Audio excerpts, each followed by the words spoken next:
Slovenská republika ratifikovala dohovor OSN o právach osôb so zdravotným postihnutím už pred viac ako 5 rokmi. Aj napriek tomu sa na Slovensku ešte stále nemôžu deti so zdravotným postihnutím bežne vzdelávať v klasických školách, pretože štát im nevie zabezpečiť potrebný počet asistentov učiteľa. Aj tento začiatok školského roka sa tak niesol pre mnohých rodičov, učiteľov, riaditeľov, no najmä pre stovky detí v smutnom duchu. Napriek tomu, že by sa mohli plne integrovať, väčšina z týchto detí sa nebude môcť. Keď hovoríme o kvalitnom vzdelávaní, vždy podčiarkujeme skutočnosť, že ide o investíciu, ktorá sa jednotlivcovi, ale aj nám ako spoločnosti viacnásobne vráti.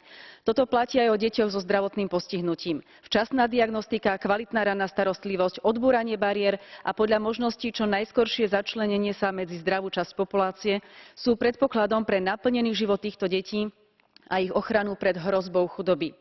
Preto aj z tohto miesta chcem apelovať na slovenskú vládu, aby zabezpečila deťom so zdravotným postihnutím potrebných asistentov učiteľa alebo umožnila, aby deti v škole mohli sprevádzať asistenti, ktorých by mohli vykonávať aj ich rodičia.